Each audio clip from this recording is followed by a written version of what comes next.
ibabahagi ko pong kwento sa inyo ay tungkol po sa naging karanasan ng lolo ko.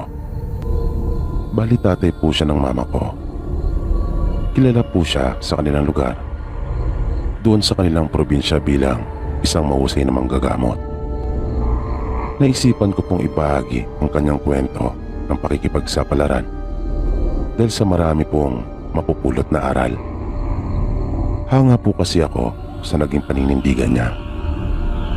Nung una po kasi ay hindi naman siya kilala sa lugar nila bilang manggagamot. Simpleng taga-nayon lang po na namumuhay ng tahimik kasama ng kanyang mga magulang at kapatid. Naging tampulan po siya noon ng katatawanan ng mga kanayo niya. Mababa ang tingin sa kanya at kanilang ipinapalagay na siya ay may kakulangan sa pag-iisip.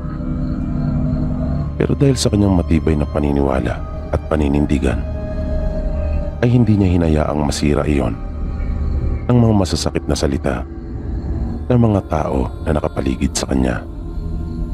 Hindi siya pumayag na sirain ang kanyang pananalig ng mga paninira ng tao. Kahit pa naging katawa-tawa na siya sa kanilang paningin, nanghawak siya sa kung ano ang kanyang pinaniniwalaan. Kung ang mga tao ay naniniwala na kailangan muna nilang makita bago sila maniwala, si Lolo Florencio naman ay kabaliktaran. Para sa kanya, kailangan mong maniwala muna para iyong makita. Ito ang susi para makarating ka sa mga bagay na hindi nakikita ng mga karaniwang tao. Ito ang daan para makarating ang tao sa pagkaunawa ng mga bagay na hindi pangkaraniwan. Nagsimula ang lahat ng ito nang minsang mawala si Lolo sa kagubatan. 10 taong gulang pa lamang siya noon. Ilang araw din siyang hinanap ng kanyang mga mahal sa buhay, kasama na ng ilan nilang mga kamag-anak at kaibigan. Pero bigo sila na makita si Lolo. Ngunit isang araw ay nagulat sila nang bigla itong bumalik. Natunto nito at nakauwing mag-isa sa kanilang bahay. Isang bagay na ipinagtaka ng marami doon sa kanilang nayon. Kahit nga ang kanyang mga magulang at kapatid ay hindi makapaniwala. Pero bagaman nakauwi na sa kanila, hindi naman nila ito makausap ng maayos. Dahil ang mga sinasabi nito ay hindi kapanipaniwala para sa kanila. Pagkat hindi nito mapigilan ang sarili na magkwento ng kung ano-ano. Pero syempre, ang mga ikinukwento niya ay yung mga bagay at pangyayari na kanyang nasaksihan doon sa kagubatan noong mga araw na siya ay nawala. Ngunit dahil sa hindi nga pangkaraniwan at hindi naman palaging nararanasan ng mga taga sa kanila yung kanyang mga ikinukwento, kung kaya inakala nilang si Lolo Florencio ay nababaliw na maaari umanong nabaliw ito dahil sa ilang araw na hindi nakakain. Ito ang ilan sa mga sinasabi nila patungkol kay Lolo. At pambihirang mga nilalang kasi ang kanyang mga binibigas, kung kaya walang naniwala sa kanya. Tulad sa mga sandaling ito, marami sa inyo na nakakarinig ng kwentong ito ay maaaring hindi rin maniniwala. Dahil nagkukwento siya ng mga kaharian. Nagsasabi siya ng palasyo na kumikinang at mayaman sa mga ginto at mamahaling mga hiyas. Binabanggit din niya noon ang tungkol sa mga nilalang na may magagandang muka at kutis, na may gininto ang mga buhok. Mga nilalang na nagtataglay ng mga kakaibang kakayahan at kapangyarihan. May kinukwento din siya tungkol sa isang malaking puno na ang bunga ay nakapagpapagaling ng kahit anong uri ng sakit. Ito ang ilan sa mga bagay na kanilang narinig mula kay Lolo Florencio. Ito rin mismo ang dahilan kung bakit nila ito pinagtatawanan at kinukutya noon. Naging isang malaking katatawanan para sa kanila ang batang si Lolo Florencio. At hanggang sa magbinata na nga ito ay dala-dala pa rin niya yung maganda niyang alaala tungkol sa mga pambihirang nilalang at mga bagay na kanyang nakita nung siya ay nawala sa kagubatan. Dahil dito, kung kaya hindi rin nawala at patuloy pa rin nakakabit sa kanya ang salitang baliw kahit noong nagbinata na siya. Pero sa kabila nito, may ilang mga taong gahaman ang nagpakasakali. Naisip kasi nilang wala namang mawawala sa kanila kung sakaling kanila itong subukan. Kaya tinanong nila si Florencio kung saan matatagpuan yung mga kayamanan na kanyang sinasabi. Pinasakay nila ito at tinuto. Nagkunwari sila na kanila itong pinaniniwalaan. Kaya dahil sa walang mapagsidlang tuwa, dahil sa wakas ay mayroon palang mga taong naniniwala sa kanya, ay sinamahan sila ni Lolo Florencio sa kagubatan. Panay naman ang pagtitinginan sa isa't isa ng mga kalalakihan. Nagsesenyasan sila at tuwang-tuwa dahil sa pambihirang kayamanan na maaari nilang makuha kung sakaling totoo ngang lahat ang mga sinasabi ni Florencio. Nang dumating sila dun sa pusod ng kagubatan, ay humito si Lolo at sinabing doon sa lugar na iyon niya nakita ang lahat ng kanyang mga sinasabi. Doon siya bukas palad at masayang sinalubong ng kanyang mga kaibigan. Pero halos mag-iisang oras na silang naroon ay wala pa ring naging pagbabago. Pero matyaga pa rin sila naghintay at nagsuri sa buong kapaligiran doon. Pero wala pa ring nangyari. Kahit si Florencio ay nagtaka kung bakit hindi pa rin nagpakita ang kanyang mga itinuturing na kaibigan. At hindi rin nagbago yung kanyang kapaligiran. Hindi niya man lang makita kahit isa doon sa kanyang mga nasaksihan noon, kung kaya napaisip siya. Kaya makaraan ng ilan pang sandali na paghihintay, sa wakas ay sumuko na at naubos ang pasensya ng kanyang mga kasama at iniwanan siya ng mga ito. Galit na galit sila kay Florencio. Nilahit-lahit siya ng mga ito at pinagbantaan pa. At narinig na naman niya yung salitang baliw ay pinapatungkol sa kanya. Nanahimik lang naman si Florencio at maluwag niyang tinanggap sa kanyang kalooban lahat ng masasakit nilang sinabi sa kanya. Nang siya na lang mag-isa ang naroon, habang nakaupo sa paanan ng isang malaking puno at nakayuko, ay biglang naagaw ang kanyang atensyon nang makarinig siya ng kakaibang tunog. Napatingala siyang bigla pagkat pamilyar sa kanya ang nasabing tunog na iyon. Kaya gumuhit kaagad ang isang matamis na ngiti sa kanyang labi pagkat hindi siya maaring magkamali. Yun yung tunog na narinig niya noon. At nakita nga niyang unti-unti nang nagliwanag ang isang bahagi ng kagubatan. Ilang hakbang lamang mula sa kanyang kinaupuan. Isang nakakasilaw na liwanag na unti-unting lumalaki. Hanggang sa may naaninaga na siya na umulma ang isang figura. Nadahan-dahan ito naglalakad palabas doon sa liwanag. At nakita niya ang isang napakagandang babae kasama ang tatlong kawal nito. Kitang-kita ang saya sa mukha ni Florencio pagkat hindi siya binigo ng mga ito.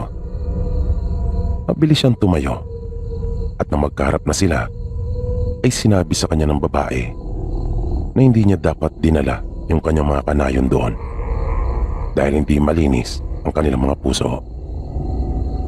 Pagpapatuloy pa ng babae, sila ang uri ng mga tao na umaasa lamang sa kanilang mga mata upang makita ang mga bagay-bagay. Kung kaya, hindi sila karapat-dapat sa mga bagay na kamangha-mangha. na ang ibig ipahiwatig ng kanyang kausap, hindi lahat ng ating mga nakikita ay siyang dapat nating paniwalaan, pagkat marami pa tayong hindi nauunawaan. Kaya mapalad umano ang mga taong hindi lamang ang kanilang paningin ang siyang ginagamit upang lubusang makita kung ano ang nasa kanilang kapaligiran, tulad na lamang ni Lolo Florencio. Kung kaya nga siya ay nabigyan ng pagkakataon ng mga nilalang na iyon na tinatawag niyang kaibigan. Mula noon, nakakakitaan na si Lolo Florencio ng kakaibang kakayahan. Nagumpisa na rin siya manggamot doon sa kanilang nayon, mula sa mga simpleng karamdaman hanggang sa mga pinakakomplikado at maluba, na kahit pa nga sa kabila ng kanilang ginawang pang-aalipusta sa kanya noon at pangmamaliit, ay hindi na niya iyon tiningnan pa. Tinulungan pa rin niya ang kanyang mga kanayon. Ayon pa kay Lolo, nagkaroon din siya ng mga kaibigang higante at yung tinatawag nilang mga engkanto.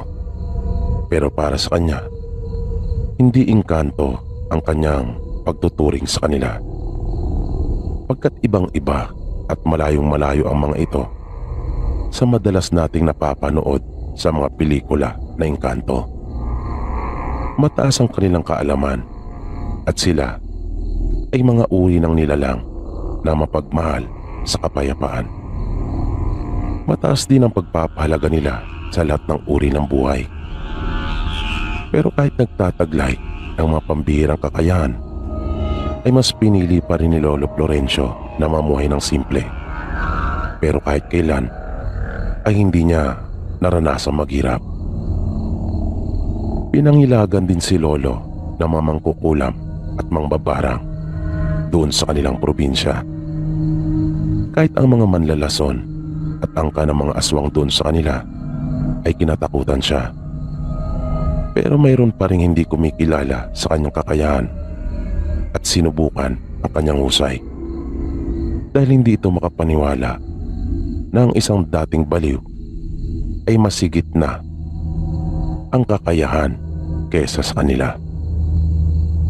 Isang hapon iyon nang biglang may dumating sa bahay nila Lolo Florencio.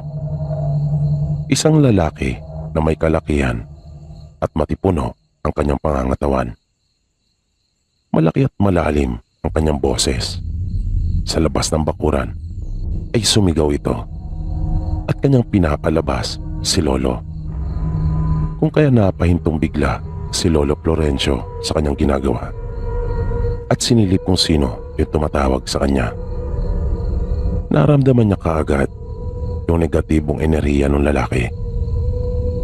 Kaya inutusan niya yung mga tao na pumasok ng lahat sa loob ng bahay at wag na wag lalabas hanggat hindi niya sinasabi.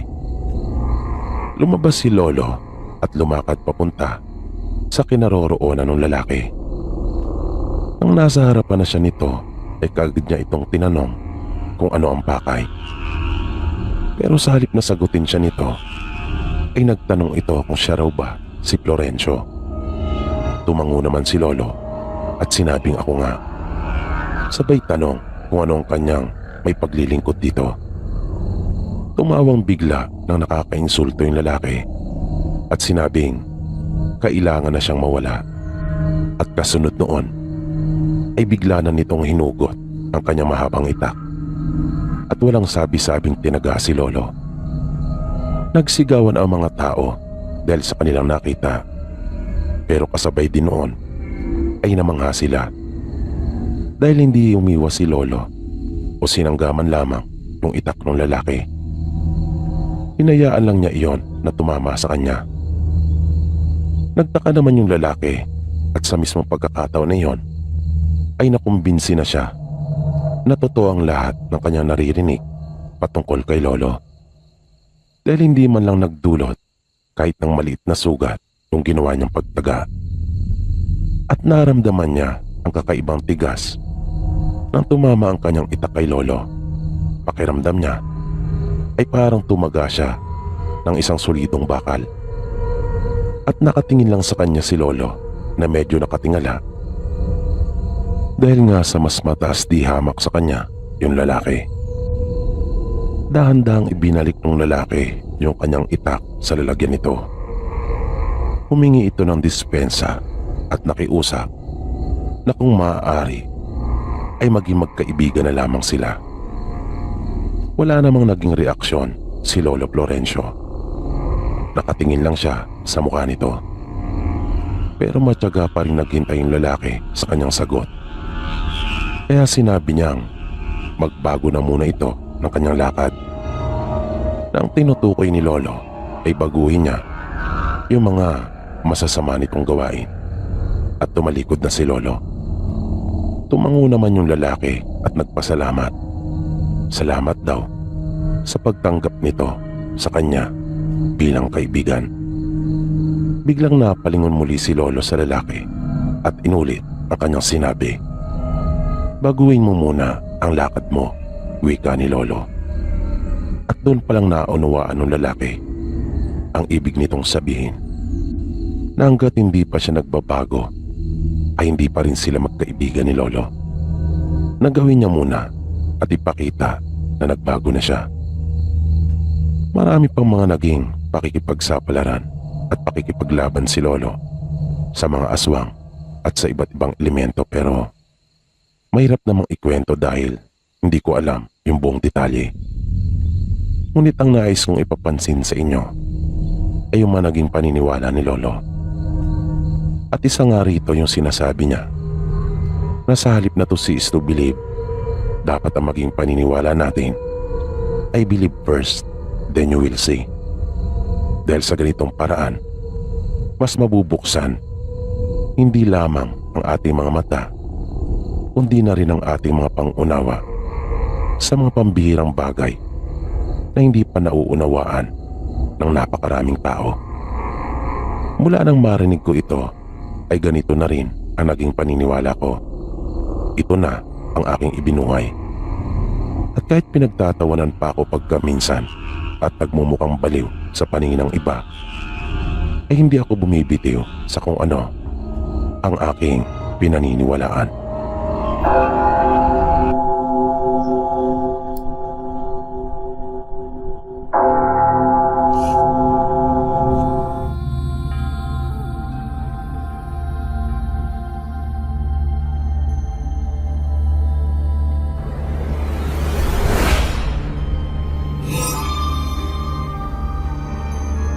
Tubong Negros po ako. Pero ang isasalaysay ko po ay naganap sa probinsya kung saan po ako namasukan bilang katulong. Dalaga pa po ako noong mga panahong iyon. May kahirapan po kasi ang aming pamumuhay noon sa aming probinsya. Kaya nang ako ay ipagpaalam ng aking tiyahin sa akin pong nanay na kanyang kapatid, ay hindi ito nagdalawang salita at agad akong kinausap. Wala naman akong nagawa pa kundi ang pumayag. Kahit pa nga kung tutuusin ay alanganin pa ang edad ko noong mga panahon na iyon. Dahil sa alam kong makakatulong din iyon para sa amin. 3 po kaming magkakapatid at ako ang panganay. Inirekomenda ako ng tiyahin ko sa kaibigan ng kanyang amo na naghahanap ng kasambahay. Nalaman kasi ng mga ito na siya ay magbabakasyon, kung kaya ipinakisuyo nila sa kanya na baka may madala siya pagbalik. Pati ang pamasahe ko sa lahat, kasama na ang sa barko, ay sinagot na po nila. Maggagabi na po nang dumating kami sa bahay ng amo ng tiyahin ko. Napansin ko na mababait naman po ang mga ito. Kaya nasabi ko sa aking tiyahin na sana ay kasing bait din ng amo niya ang papasukan ko. Sinabi naman niya sa aking mababait naman daw ang mga ito nang una niyang makausap. Nung unang gabi ko, ay dun muna ako pinatulog sa bahay ng kanyang amo. Kinabukasan, ay saka pa lamang ako inihatid sa papasukan ko. Sumakay kami ng tricycle sa pagpunta doon. Nang ipakilala na niya ako sa kanila, habang kaharap ang tiyahing ko, ay kinausap nila ako tungkol sa mga magiging trabaho ko at kung magkano ang aking magiging sweldo. Natatandaan kong 1,500 lang ang naging starting ko noon. Bago ko iwan ang tiyahing ko, ay sinabi niya sa akin na kanya naman akong bibisitahin tuwing araw ng kanyang day off. Pinagpahinga lang nila akong sandali at nang makaalis na ang tiyahing ko, ay nag-umpisa na akong magtrabaho. Paglilinis ng bahay ang una kong hinarap. Hindi naman kalakihan ang bahay nila, pero para sa akin, malaki iyon para sa isang pamilya na binubuo lang ng 4. Maganda ang bahay na sinauna ang pagkakayari. Bali 2 ang kanilang anak, isang babae at isang lalaki, na parehong high school na nung mga pagkakataon na iyon. Ang bahay nila ay ilang hakbang lang mula sa kalsada. May malaki silang tindahan sa bayan at meron silang mga palayan. Mabait naman ang mga ito. Ang totoo ay hindi sila palakibo, kaya di ko talaga masabi kung anong ugali ang mayroon sila. Wala rin po akong nakikita kahit minsan na nagkaroon sila ng bisita. Madalas ay naiiwan ako sa bahay na mag-isa. May isang pinto sa loob ng bahay na malapit sa kusina na talaga namang nakakapagpatindig sa akin ng balahibo dahil sa itsura ng pagkakasara dito. May malaking kadena ito at kandado na wala kang maaninagan sa likod ng pinto dahil sa walang anumang liwanag na lumalabas sa siwang nito. Pero kahit na nakakaramdam ako ng takot, sa tuwing mapapadaan ako sa pinto na iyon, ay naroon din ang kagustuhan ko na malaman kung ano ang nasa loob nito, dala ng aking kuryosidad. Minsan ay nagulat pa ako nang habang nakayuko ako na sumisilip sa pinto, ay dumating ang isa sa anak ng aking amo nang hindi ko namamalayan. Narinig ko na lamang ang boses nito na nagtanong kung ano daw ang ginagawa ko. Dahil doon ay napatayo akong bigla ng tuwid at panay ang pagpag ko sa palda habang nag-iisip ng aking maidadahilan.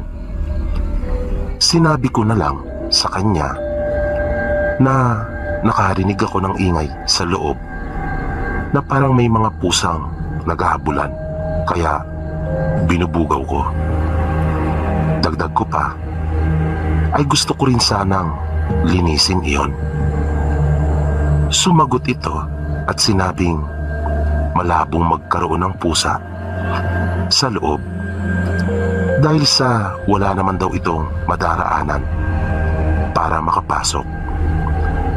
At wag ko na daw linisin iyon dahil sa bodega lang ang silid na iyon na tambakan talaga ng kanilang mga lumang kagamitan. Sumang-ayon ako sa kanyang mga sinabi at tinanong ko na lamang ito kung gusto ba niya na ipaganda ko siya ng makakain. Sinabi nitong wag na raw dahil sa busog pa naman daw siya. Sa totoo lang po, ay di ko pa nakasabay ang mga ito na kumain. O mas tamang sabihin na kahit minsan po, ay di ko pa sila nakitang kumain sa bahay. Kaya mag-isa lang ako nang kumakain sa kusina. Kapag nakaramdam na ako ng gutom, nagluluto na lamang ako ng para sa akin. At dahil sa wala pa akong gaanong alam sa pagluluto, ay kadalasang prito lang ang ulam ko. Madalas pa nga ay itlog, dahil sa iyon ang mabilis lutuin, o kaya naman ay dilata. Kinagabihan ng araw ding iyon, nang matutulog na ako at isasara ko na sana ang bintana, nang bigla akong magulat nang may isang malaking pusa na kulay itim na bigla na lang sumulpot sa harapan. At nakatitig ito sa akin na akala mo talaga ay may isip ito. Basta iba po talaga ang pakiramdam ko sa pusa na iyon. Nagtayuan kaagad ang balahibo ko sa katawan. Kaya mabilis ko nang isinara ang bintana. Minsan, isang gabi, ay nagising ako ng alanganing oras. Hindi ko nagustuhan ang aking napanaginipan at tuyong-tuyo ang lalamunan ko. Siguro ay halos magdadalang buwan na ako noon sa kanila. Ang kwarto na tinutulugan ko ay nasa ibaba. Nang papunta na ako sa kusina para uminom ng tubig, ay napasulip ako sa pinto. Dahil sa may kaunting liwanag na nagmumula doon. At kakaiba iyon para sa akin. Dahil sa unang pagkakataon, ay nun ko pa lamang nakitang ganun iyon. At nang ituon ko ang aking pansin, ay nakita kong wala na ang malaking kandado at kadena nito. Pero nananatiling nakasara. Sinubukan kong itulak ito ng bahagya, pero nakalak ito sa loob. Malaki po kasi at dalawa ang pinto, na ang sara ay nasa gitna. At napansin ko rin na may pansara ito sa iba pang bahagi sa loob. Dahil nang itulak ko ay naramdaman ko po iyon.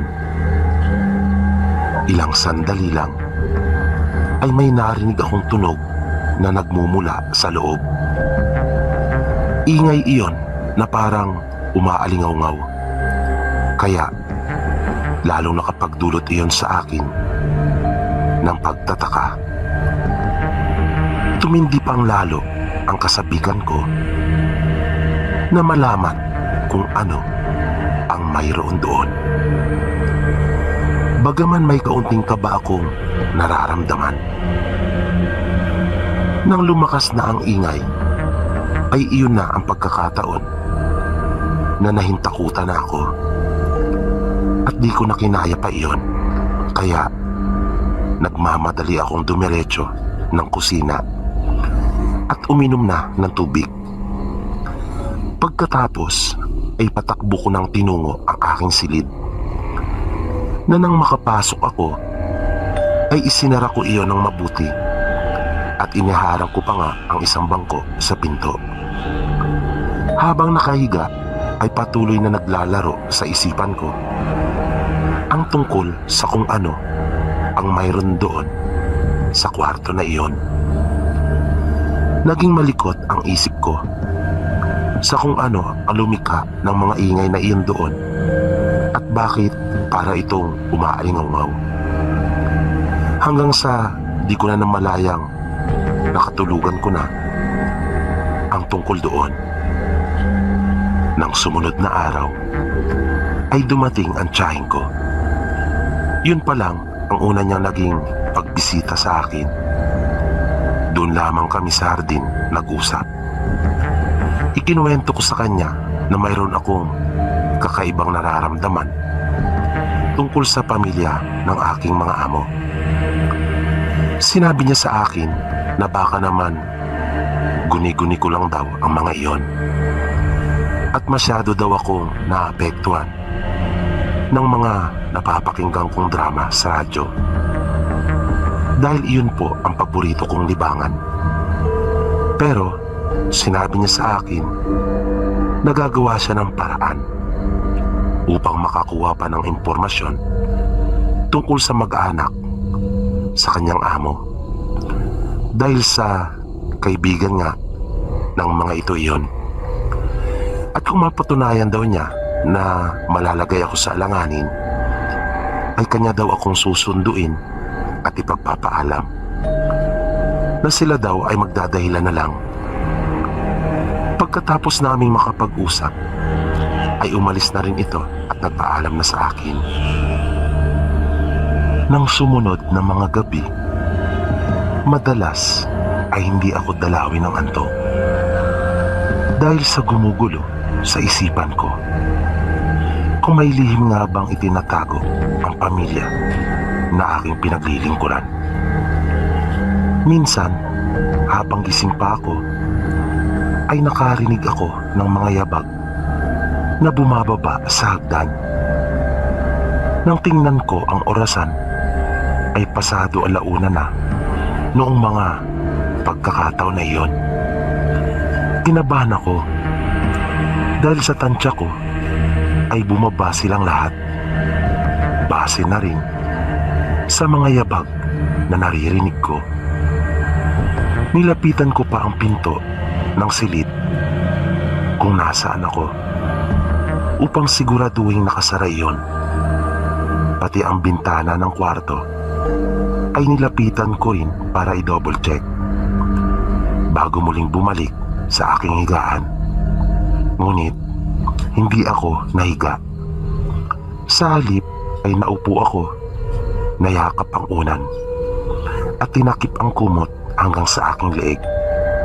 Abot-abot ang kaba ko. Pumikit ako at umusal na maikling panalangin.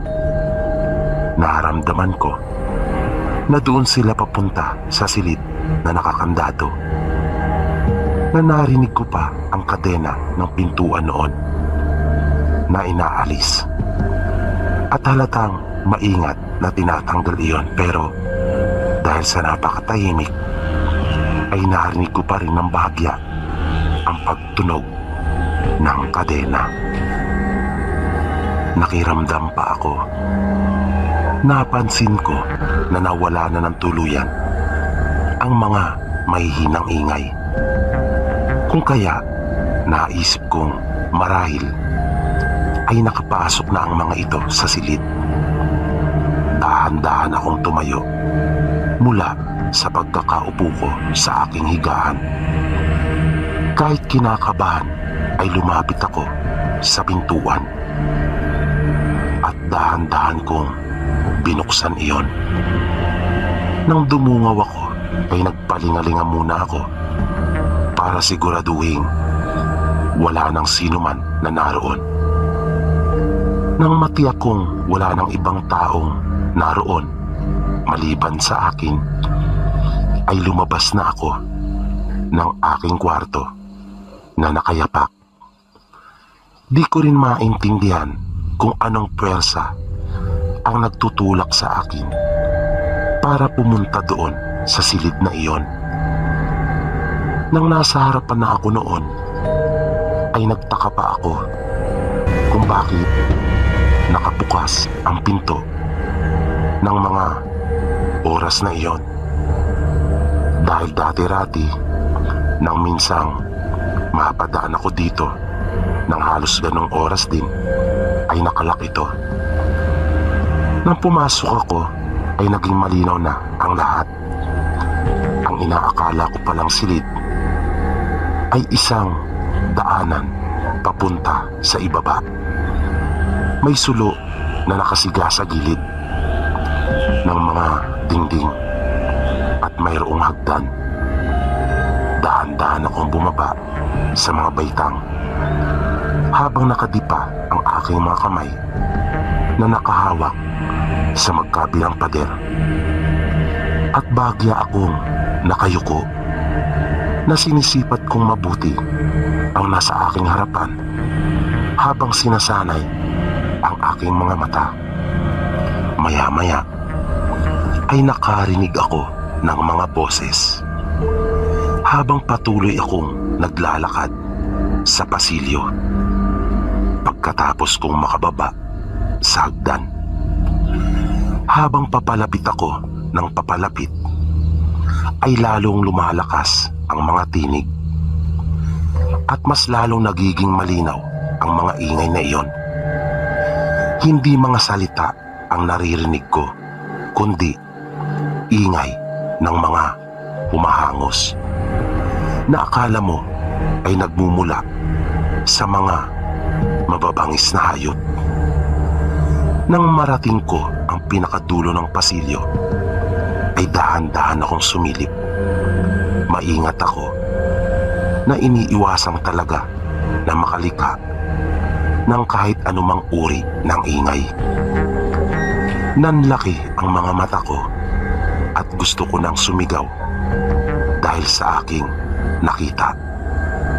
Naroon silang lahat na nakapaikot, na nakaupo, na hindi sumasayad ang kanilang mga puwet sa sahig at may nilalantakang karne na nang igala ko pa ang aking paningin ay nasiguro kong tao ang kanilang pinagtutulungang kainin. Dahil sa nakita ko ang isang kamay at braso nito, bagaman nababalot at nagkalat ang napakaraming mga dugo. Halos maluha na ako at panandaliang nawala sa aking sarili. Nang biglang nahimasmasan ako nang lumika ng ingay ang isa sa kanila, na nang mapatingin ako ay nakita kong nakatingin na silang lahat sa akin. Nakita na nila ako. Bigla akong napabalikwas sa higaan.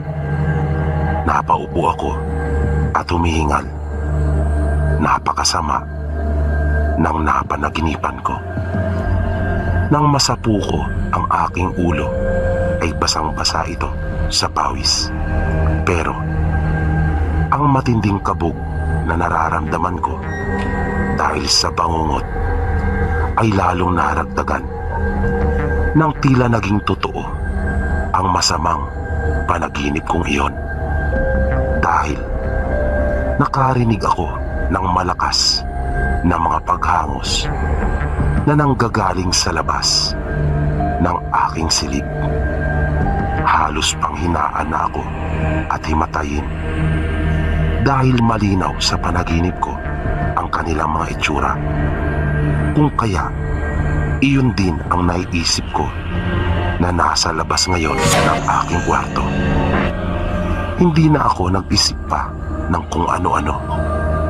Binuksan ko ang bintana at doon ako dumaan palabas. Wala na akong dinala na kahit ano mula sa mga gamit ko. Kahit nga ang magsuot ng tsinelas ay hindi ko na nagawa pa.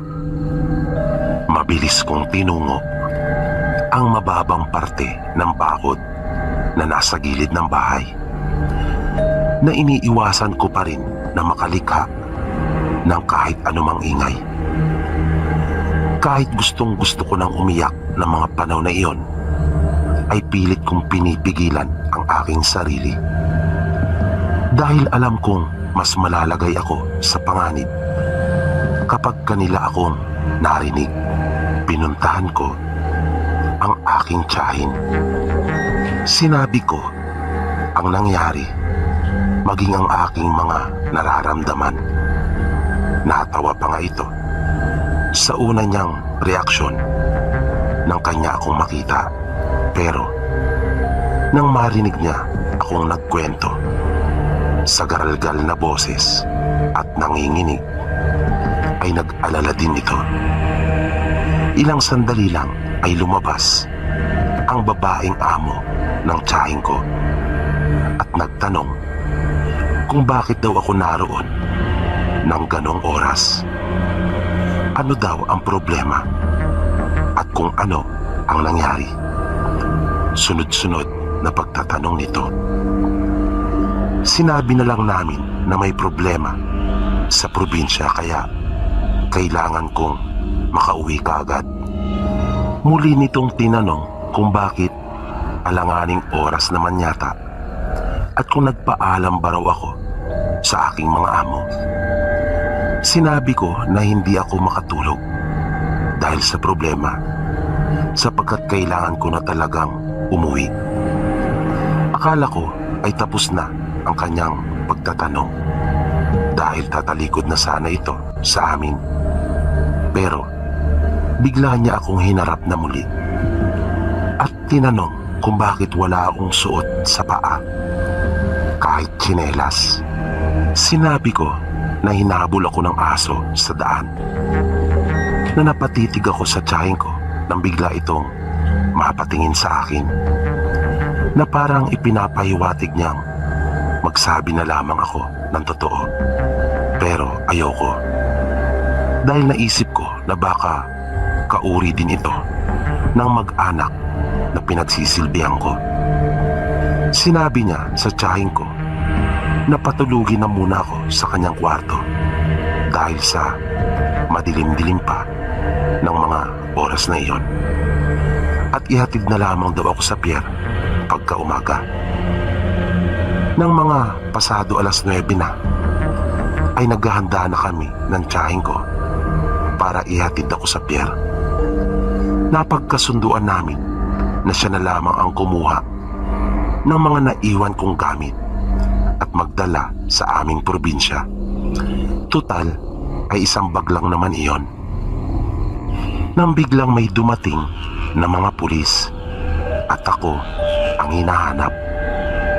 Nang lumabas kami ay gulat na gulat ako at hindi makapaniwala. Kahit ang amo ng tiyahin ko ay nabigla. Tinanong nila kung ano ang inirereklamo tungkol sa akin. Sinabi ng pulis na ako daw ay nagnakaw sa aking mga amo, kung kaya iniimbitahan daw nila ako sa presinto. Nakiusap ang tiyahin ko sa kanyang amo na kung maaari ba daw nila kaming samahan. Sa kabutihang loob naman ng mga ito ay sinamahan nila kami. Pagdating namin sa presinto ay inimbestigahan nila ako. Maya-maya dumating na rin doon ang mag-asawa na aking amo. Nakatayo lamang sila doon sa likuran, sa loob ng silid ng imbestigador. Naririnig ko ang among babae ng tiyahin ko na pinapakiusapan ang kanyang mga kaibigan na wag na akong kasuhan at ipakulong. Ngunit ayaw pumayag ng mga ito. Paulit-ulit kong narinig na nakiusap ito na parang nagmamakaawa na nga, pero ayaw talagang pumayag ng mga amo ko. Nang magkaroon ng pagkakataon ang among babae ng tiyahin ko, ay kinausap nito ang imbestigador at sinabing wala akong anumang dala nang dumating ako sa kanilang bahay ng madaling araw, na kahit nga tsinelas ay wala akong suot. Kaya sabi nito ay malabo ang ibinibintang ng mga amo ko sa akin. At isa pa, dagdag nito, ay wala rin akong ibang nakikilala sa lugar maliban sa tiyahin ko, kung kaya nga doon daw ako dumiretso. Tila'y kinagalit naman ng mga amo ko ang mga sinabi na iyon ng among babae ng aking tiyahin, na narinig ko pang sinabihan nila ito nang walang utang na loob. Hindi ko naman alam kung ano ang tungkol doon, pero nang mapansin kong pati sila ay parang mag-aaway na, ay muli na akong nagsalita. Sinabi ko na mayroon akong nararamdamang kakaiba sa kanilang bahay, at iyon ay hindi mga pangkaraniwan. Na nagsalita ang amo kong lalaki na sumisingit sa aking pagsasalita. Sa unang pagkakataon ay doon ko pa lamang nalaman ang ugali ng mga ito. Pasigaw nitong sinabi na kalukuhan di umano ang aking mga sinasabi. Pinagpatuloy ako ng investigador para sa kinukuhang salaysay niya sa akin. Tapos na kasing makapagbigay ng salaysay ang aking mga amo. Patuloy akong pinuputol ng aking mga amo sa ginagawa kong pagsasalaysay. Kung kaya sinabi ko na mayroong basement ang kanilang bahay. Doon pa lamang tila natigilan silang dalawa. Sinabi ko pa na animo ay tago at lihim na silid iyon. Kahit di ko pa talaga tiyak, pagkat ibinasi ko lamang ang aking sinabi sa aking napanaginipan. Naglakas loob na lamang ako na aking itinuring iyon na isang pangitain. Na pati sana ang tungkol sa nasaksiyan ko na aking mga nakita sa panaginip ay akin din sanang ikukwento, pero di na ako pinatapos pa ng mag-asawang amo ko. At sinabing kalokohan lamang daw ang lahat, na hindi na lamang nila itutuloy ang reklamo laban sa akin. Pagkatapos ay sabay na lumabas silang dalawa. Di matapos-tapos ang aking pagpapasalamat sa among babae ng tiyahin ko na binigyan pa ako ng panggastos para sa aking pag-uwi. Napanatag lamang ako nung ako ay nasa barko na. Nang minsang umuwi ang tiyahin ko sa aming probinsya, ay ibinalita niya sa akin na mayroon daw nakasaksi sa mag-asawa na dati kong amo na nasa silong ng isang taga roon. Kung kaya napabantog na daw ang mga ito na mga aswang sa kanilang lugar. Ngayon po ay may sarili na rin akong pamilya at kasalukuyan pong naninirahan dito sa Cavite.